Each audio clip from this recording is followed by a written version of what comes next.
안녕하세요. 방금 소개받은 이민지입니다.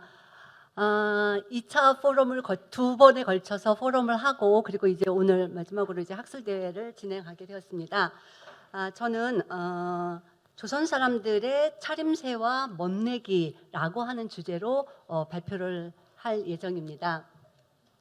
지금 여기 첫 화면을 보시고 여러분들은 무슨 생각을 하셨는지 모르겠습니다. 이거는 1900년에 파리 만국 박람회에 초대된 한국관의 모습이고 그 앞을 지나가는 여러 사람들의 모습입니다. 그 앞에 그리고 이제 제가 제일 주목한 것은 이 앞에 있는 아얌을 쓰고 두루마기를 입고 있고 그 다음에 이제 손에는 토시를 두른 이런 여성입니다. 그래서 머리에 쓴 아얌에서부터 신발에 이르기까지 요새 말로 깔맞춤을 하고 나와 있으면서 한쪽 다리를 앞으로 뻗어서 마치 런웨이를 걷는 것 같은 그런 모습을 하고 있는 모습이 너무나 인상적이어서 제가 이제 표지 자료로 하나 갖고 와 봤습니다. 저는 이 글을 쓰기 위해서 좀 많은 자료를 봤습니다. 아침에 기조연설에서도 그랬지만은 이런 생활사 연구에서 아주 수많은 자료를 모았지만 그렇게 건질 거는 없다라는 말씀을 하셨어요. 그래서 저도 마찬가지로 다양한 자료를 봤지만 그 중에 특히 복식에 어떤 복식을 입었고 어떤 멋내기를 했더라라는 내용은 별로 존재하지 않습니다. 그러다 보니까 그때 사람들이 본 이야기 그리고 또 개항기 때 우리나라에 왔던 외국인들의 이야기 그리고 이제 그걸 토대로 제가 또 새롭게 한국 사람들이 갖고 있는 차림새 그리고 멋내기는 무엇일까라고 하는 것에 초점을 맞춰서 글을 집필했습니다.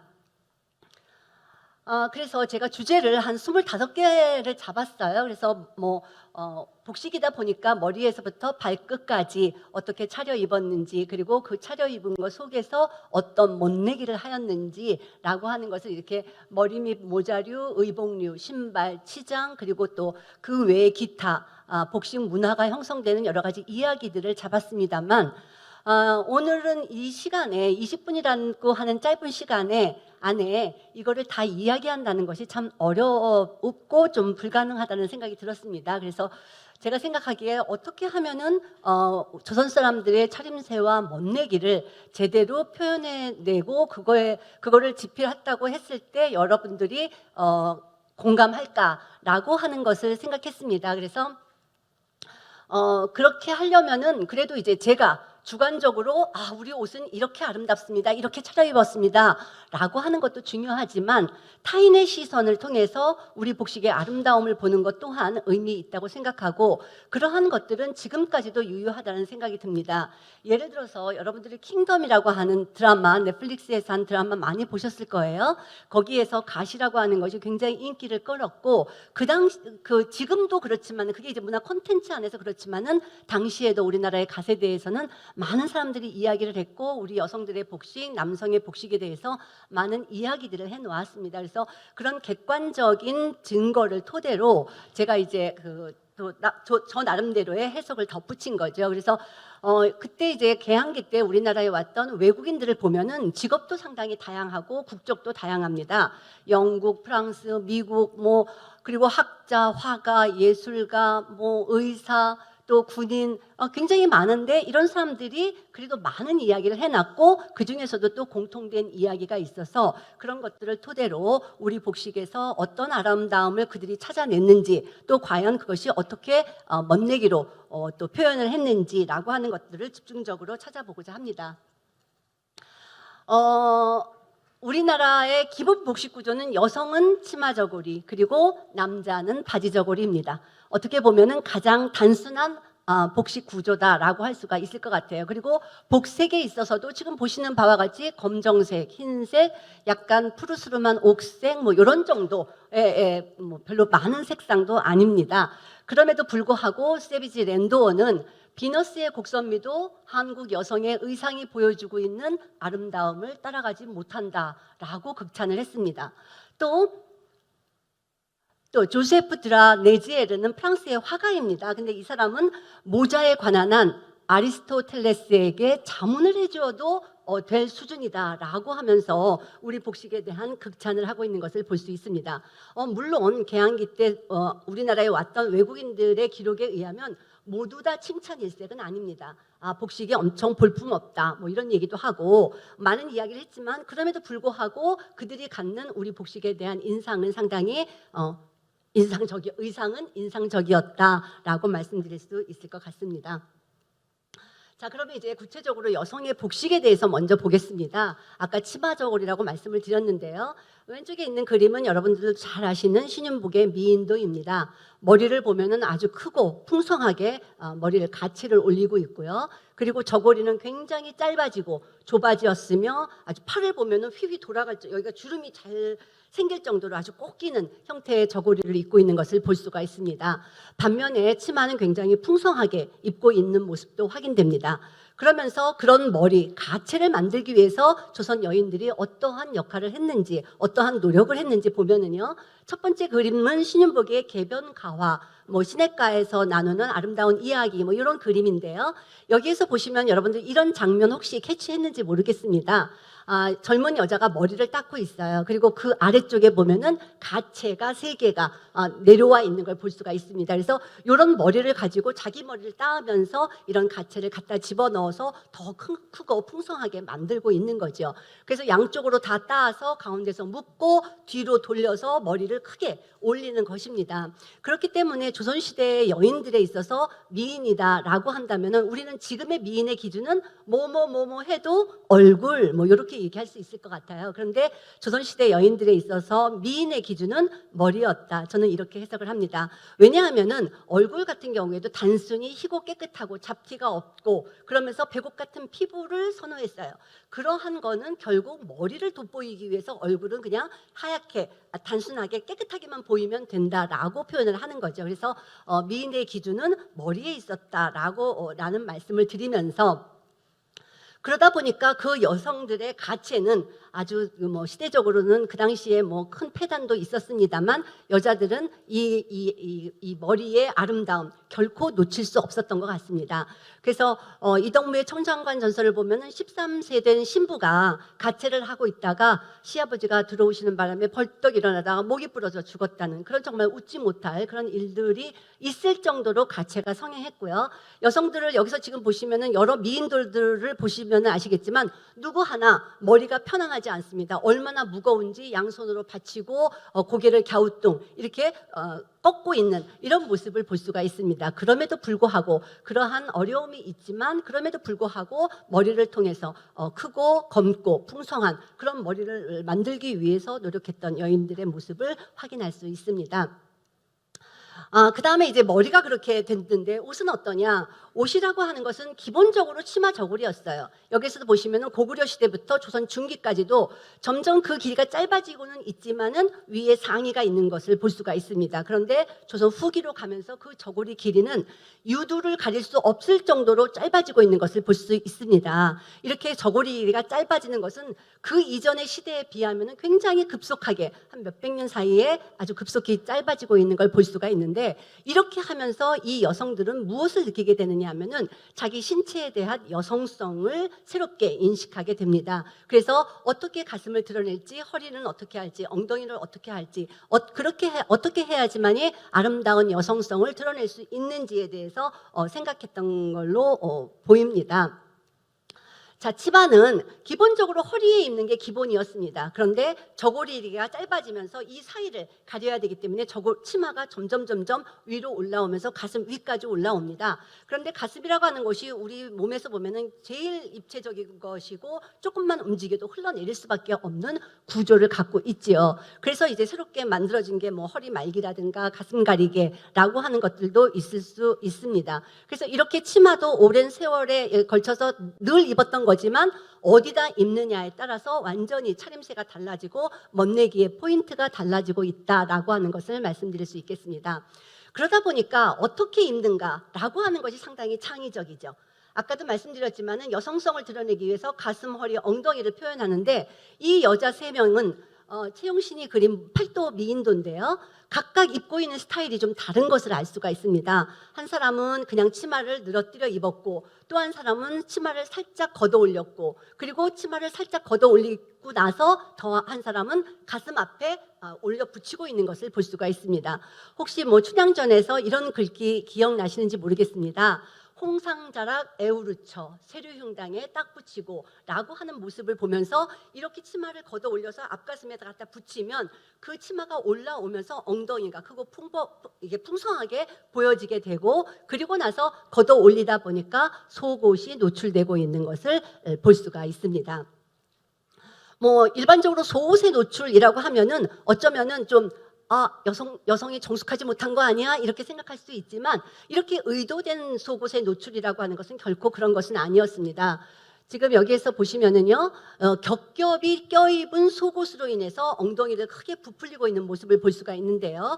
우리나라는 기본적으로 다리 속옷이라고 하는 팬티에 가까운 팬티라고 할 수 있는 이런 다리 속옷을 입고요. 그 다음에 속옷을 입고 바지를 입고 단속옷을 입고 그리고 너른 바지를 입습니다. 너른 바지라고 하는 걸 보면은 밑에가 덧단이 하나 여기 보시면은 요만큼에서 밑에 덧단이 하나 덧붙여져 있어요. 그리고 여기에는 한지를 갖다 붙입니다. 그럼 거기에 힘이 받치면서 겉에 입은 치마를 더 풍성하게 부풀릴 수 있는 그런 역할을 하는 것이라고 할 수가 있겠습니다. 그리고 그 위에 층층으로 되어 있는 무지기 치마, 무족상을 입습니다. 또 왕실에서는 거기다가 이제 대춤 치마도 있고요. 그 위에 치마를 입고 하다 보면은 치마가 자연스럽게 크고 풍성해지고 있는 것을 볼 수가 있습니다. 자, 이러면서 우리 여성들의 복식이 조선시대 여성의 복식이 가슴을 아주 저고리를 짧게 하면서 가슴을 드러내고 허리와 엉덩이를 강조하는 그런 결과적으로 바깥에서 보면은 아우어글라스 실루엣을 만들고 있습니다. 그런데 당시에 우리나라에 왔던 외국인들이 자기 나라에서 봤던 스타일하고 비슷한 거죠. 여기처럼 지금 서양의 프랑스와 부시에가 그린 마담 뽕파두르에 보면은 여기 지금 로브 아라 프랑시즈를 입고 있는 모습 보입니다. 왼쪽에 여기에서도 보시면은 지금 가슴을 데콜테로 파고 있고 허리에 바디스를 입어서 허리를 아주 가늘게 조이고요. 그 다음에 이제 치마를 부풀리는데 이렇게 크리놀린이라고 하는 것을 입습니다. 그러면 이제 치마가 자연스럽게 부풀어지죠.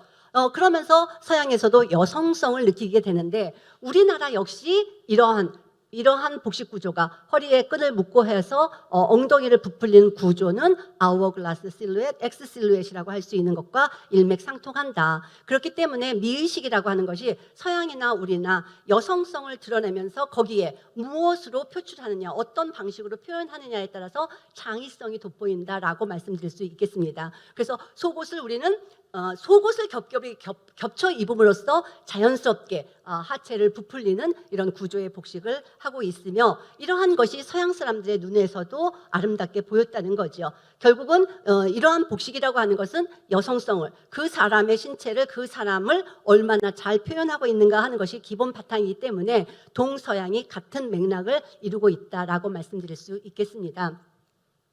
자, 그 다음에 이제 남자 복식입니다. 아까도 말씀드렸지만은 모자에 관한 한 아리스토텔레스에게 자문을 해줘도 될 수준이다라는 이야기를 하면서 간 이야기를 굉장히 많이 합니다. 그리고 결국에 가서는 갓을 쓰고 있는 백색의 옷을 입고 갓을 쓰고 있는 남성들을 보면서 대체적으로 외국인들은 어떻게 느꼈느냐? 본인들이 중국, 일본을 다녀오면서 많은 사람들을 동양의 많은 사람들을 봤지만 한국 남자들이 굉장히 체격이 좋고 건장하더라. 그리고 볼품이 있더라. 맵시가 나더라. 이런 이야기, 특히 맵시 이야기를 많이 하고 있는 걸 볼 수가 있습니다. 여기에서 보시면은요, 이게 갓입니다. 그런데 갓은 여기에서 위에까지 올라가는 이 부분을 총모자 또는 대우라고 하는데요. 대우 부분과 이 챙이라고 하는 양태 부분으로 나뉘어지고 있습니다. 그런데 이 모자가 이 머리에 들어가는 부분이 굉장히 좁습니다. 그렇기 때문에 모자를 썼다고 보기보다는 모자를 얹었다라고 하는 것이 맞을 것 같아요. 그리고 이게 이제 말총이나 그다음에 챙 같은 경우에는 대나무로 만들기 때문에 이게 무게가 15g을 넘지 않습니다. 굉장히 가볍고 보기에 좋지요. 그러면서 여기 있는 사람들 전부 다 머리 위에다가 얹어놓고 있는 것을 볼 수가 있습니다. 그 다음에 또 하나 흥미로운 것이 이 폐형이에요. 이 폐형을 이렇게 길게 늘어뜨리면 뛰거나 이렇게 할 수 없어요. 왜냐하면 얘가 이렇게 걸으면서 탁탁 부딪히잖아요. 그래서 이것 때문에 점잖고 느긋하게 의젓하게 걸을 수 있는 그런 모습이지만 실질적으로는 좀 거추장스러웠을 수도 있겠습니다. 그러다 보니까 맥 레오드 같은 사람은 그거를 탁 캐치해서 여기다 걸고 있는 이런 모습을 보면서 우리나라의 갓이 참 신기하면서도 예쁘고 멋있다라고 하는 것들을 느꼈을 것이다라는 생각을 합니다. 이거와 이제 그 같이 입을 수 있는 것이 대체적으로 그런데 제가 몇 분까지죠? 그렇게 갓을 좀 쓰려면은 머리를부터 이제 잘 해야 됩니다. 그런데 이 부분에 대해서는 지난 2차 포럼 때 말씀을 드렸기 때문에 그러면 넘어가는 걸로 상투는 알만하게 그러니까는 계란만하게 만드는 것이 좋겠다라는 이야기를 했고 그리고 그 위에다 머리를 수발하기 위해서 망건을 쓰고 있는 모습을 볼 수가 있습니다. 망건을 썼을 때 얼마나 망건을 단단하게 쳤는지 여기에 이렇게 움푹 파이고 있는 것을 볼 수 있는데 왜 그랬는지 모르겠다라고 하는 이동무의 기록도 있습니다만은 이렇게 했을 때 이렇게 하고 나면 이마가 톡 튀어나와 보이고 망건을 눈썹이로 쓰면은 약간 눈이 올라가면서 좀 샤프해 보이는 맛이 있습니다. 그러니 어떤 남자가 그런 것들을 포기할 수 있겠습니까? 이거에 따라서 이제 백색 옷을 입고 있는데요. 백색 옷에 대한 느낌은 좀 사람마다 다르고 자기가 경험한 거에 따라서 좀 달랐던 것 같습니다. 일본의 민속학자 야나기 무네요시 같은 경우에는 뭐 색채의 결핍이고 또 애상의 미다 이런 표현을 했지만 조르주 듀크로 같은 사람들은 그 백색 옷을 보면서 굉장히 축제 같은 분위기다 이런 얘기를 했고요. 조세프 드나 레제르 같은 경우에도 흰색이 아주 거친 색에서부터 백옥 같은 색깔까지 그 색이 굉장히 다양하기 때문에 마치 음색의 향연 같다라는 이야기도 하고 있습니다. 물론 조선의 학자인 이익도 우리가 흰옷을 즐기고 오랜 세월 흰옷을 입는 풍속은 예와 악을 즐겨온 그러한 풍속이다라고 하면서 우리의 풍속에 대한 이야기도 하고 있습니다. 자, 그래서 그런 모자하고 이렇게 하얀 옷을 입었을 때 기본적으로 키가 어떻게 되겠습니까? 이 모자의 이 총모자 부분이 한 20cm는 올라온다고 볼 수 있습니다. 그러면은 보통 조선시대 남자들의 평균 키가 한 157에서 160이라고 할 때 170 이상 됩니다. 그러면은 중국이나 일본을 거쳐서 온 외국인들이 한국 사람들을 보고 건장 좋아, 너무 멋있어 라고 하는 것은 당연한 귀결이라는 생각이 듭니다. 거기에다가 이제 가운데 뭐 놀이개라든 주머니라든가 아니면 세조대라든가 이런 흔들림을 통해서 옷은 정적인 옷이 아니라 동적인 옷으로 바뀌고 있는 것을 또한 확인할 수 있었습니다. 자, 그래서 맵시를 아는 한국인들은 흔들림을 통해서 갓근이나 고름, 허리띠를 통해서 흔들림을 표현했고 그 다음에 이제 중둥, 허리 부분에 각색, 줌치, 봉술, 매듭을 통해서 칠해를 하고 있는 것을 볼 수가 있습니다. 또한 착장법에 있어서는 안에다가는 솜을 넣은 옷이나 누비옷을 입습니다. 그리고 겉에다가는 반드시 호도옷을 입어요. 그래야지만이 맵시가 살려난다고 이들은 느꼈던 것 같습니다. 그리고 끝으로 이제 버선하고 신발을 입음으로써 어떤 완성미를 표출하고 있는 것을 볼 수가 있습니다. 이렇게 한국인의 미식은 보편적인 아름다움, 다시 말해서 여성성을 드러내거나 남성성을 드러내고자 하는 그런 보편적인 아름다움에다가 무엇으로 그것을 할 것인가라고 하는 창의적 아름다움이 조화를 이루면서 옷에 맵시를 부과시켰고요. 그 다음에 이제 정적인 아름다움에다가 또 아까처럼 말씀드린 뭐 허리띠라든가 아니면 고름 이런 것들이 어떤 동적인 아름다움을 만들어내면서 정적인 아름다움과 동적인 아름다움이 조화를 이루고 있습니다. 그리고 이제 기본적으로는 치마 저고리, 바지 저고리가 단순하다고 말씀드릴 수가 있겠습니다. 거기에도 색깔을 집어넣는다거나 여러 가지 치장을 넣으면서 단순성과 다양성의 조화가 돋보이면서 최고의 스타일을 만들어낸 것이 조선시대 사람들의 차림새와 멋내기가 아닌가 생각합니다. 이 시간 가지고는 제가 그 집필한 내용을 다 말로 말씀드린다는 것이 너무 어려운 일이에요. 그렇기 때문에 제가 이제 그 책을 집필했으니까 많은 일반 대중들이 그리고 제가 이제 가독성을 높이기 위해서 좀 어떨 경우에는 조금 더 상상력을 발휘해서 쓴 것도 있고 그래서 좀 더 많은 공감을 아까 기조발제에서도 들었지만 많은 공감을 느끼면서 한국 복식의 아름다움을 널리 알릴 수 있는 그런 기회가 되기를 바라면서 발표를 마치도록 하겠습니다. 감사합니다.